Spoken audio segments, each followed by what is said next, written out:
Great. Good afternoon, everyone, and a warm welcome to our monthly online Women in Space Sweden talk. My name is Karin Isdotter. I'm CEO of Spaceport Sweden and co-founder of Women in Space Sweden. Women in Space Sweden is a professional network on a mission to build a stronger community among women and non-binary and men in our industry, and to empower women in their careers, as well as inspire girls and more women and non-binary to a future in the space industry.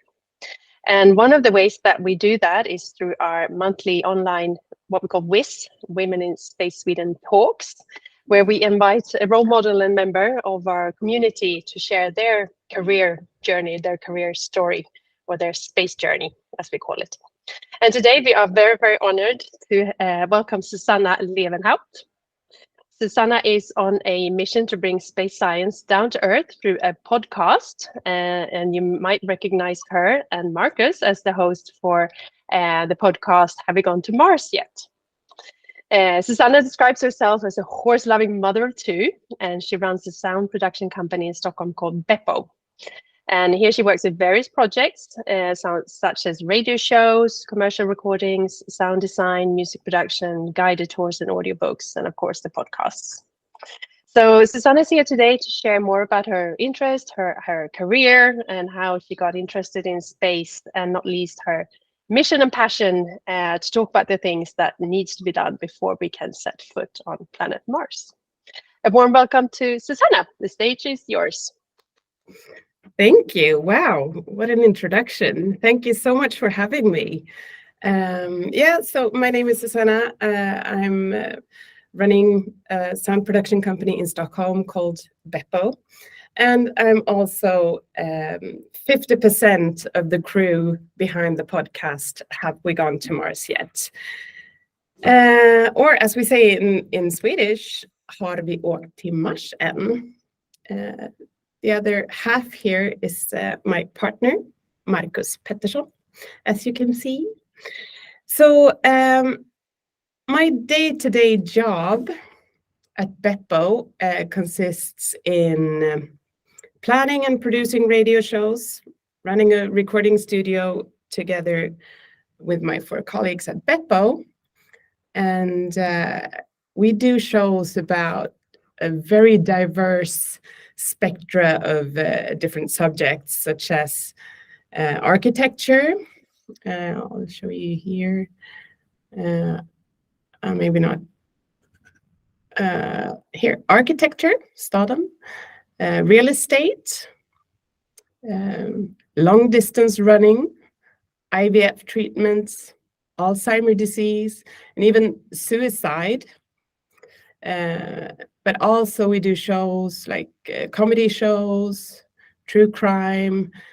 Of course, I put a little bit of horses in there because I can.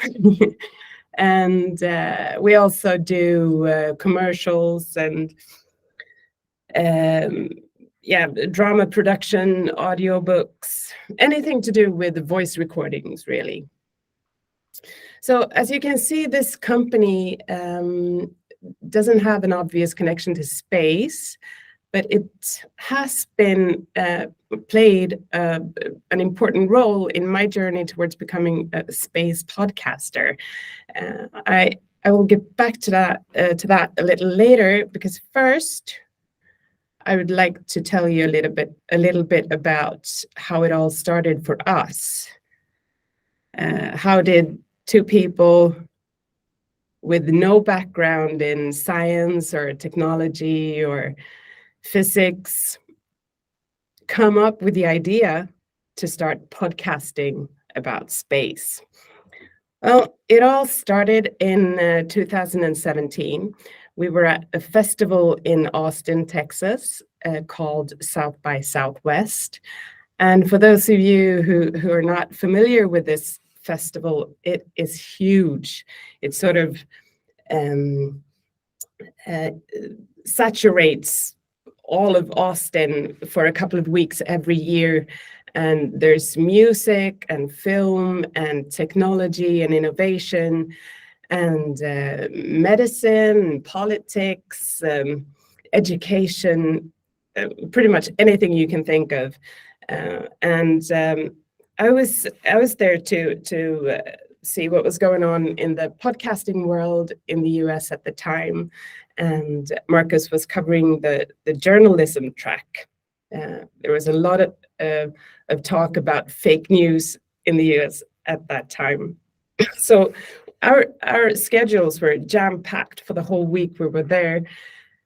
And but at one point we had a gap, and we decided to attend a panel discussion held by NASA about growing food in space. And we were just blown away, really. We sat there with our jaws hanging while they talked about the science and the research and the challenges and the prospects connected to this subject. And afterwards, we just looked at each other and said, well, hey, we need to rewrite our whole schedule and only attend space-related events. And that's what we did. And actually, there was quite a lot to choose from. Apart from all the talks and panels about space, we got to dock the Orion.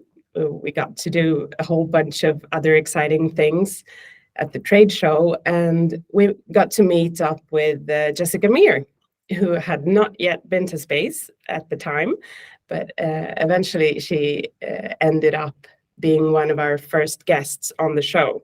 So that was a very good connection to make for us. So still, by the end of the week, we were still not satisfied. We found ourselves wanting more and started discussing how can we get more space into our day-to-day lives, because we want to learn more. And we came to the conclusion that the best way for us to learn is to teach others, but we're not scientists and we're not physicists or astronomers. What we do is radio, and that's what it had to be. We decided to make a podcast about all the steps that are taken towards putting a person on Mars. So we sort of bounce off that journey. And because we sort of identify ourselves as children in this context, we wanted to take the part of the impatient children in the backseat of the car, asking, hey, is it far? How far is it? When are we going to be there? Are we there yet? Hence the name. Have we gone to Mars yet? Har vi åkt till Mars än?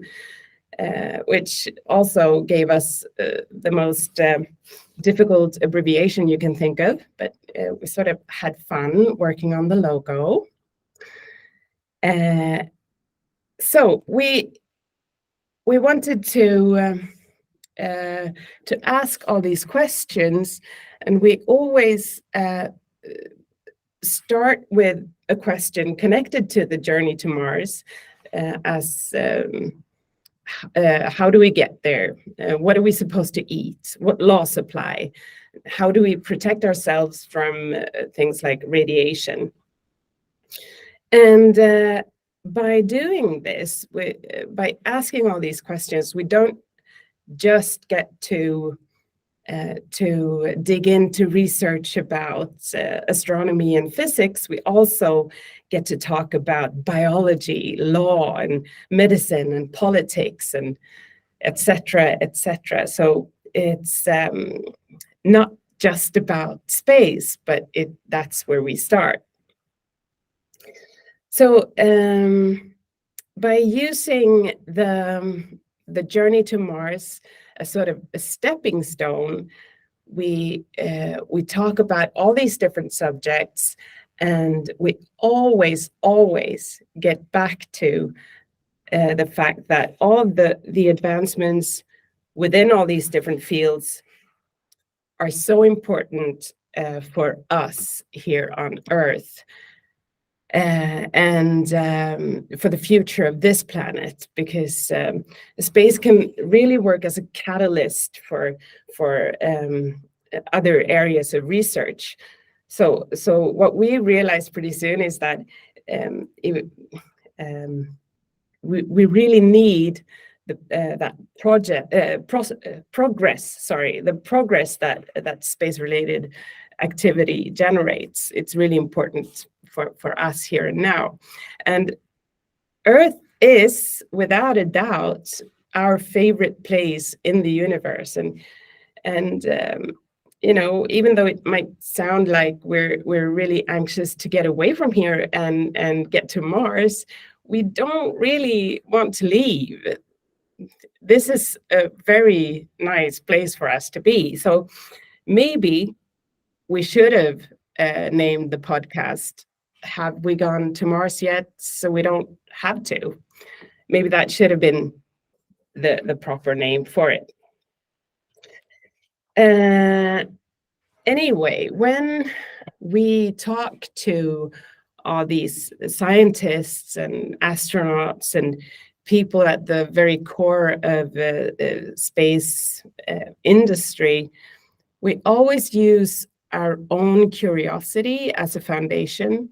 And we do that because we think that's the only way for us to sort of bring the subject closer and make it more reachable for people like us who are not who are not in the industry themselves.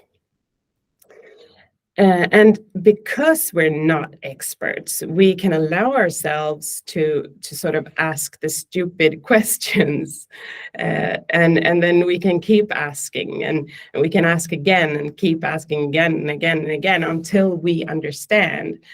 And that's when we think our listeners will understand as well, because it can be quite complicated sometimes. And of course, trying to understand these things for us takes time, takes a lot of time. And this is where I have to sort of bounce back to where I come from professionally, because it might sound like a really short step from having this really great idea and then turning it into a podcast. But the way we do it is that we use a lot of, you can think of it more as a traditional radio show than your average podcast. So having a production company like Beppo and also Marcus's company Rundfunk behind us really has been a very good starting point. Because not only do we have our own experience in radio production, we also get access to studio time and recording equipment and sound designers and musicians. And all that together sort of helps us to create a premium product from the start. So in 2019, we released our first episode. And this started out as a passion project. We paid for it ourselves out of our own pockets, and it was quite a journey. But since then, we have been able to land a few sponsorships and collabs with others, and we've also reached other milestones that has helped keep us going in a way. So the first one was with the Swedish Space Agency.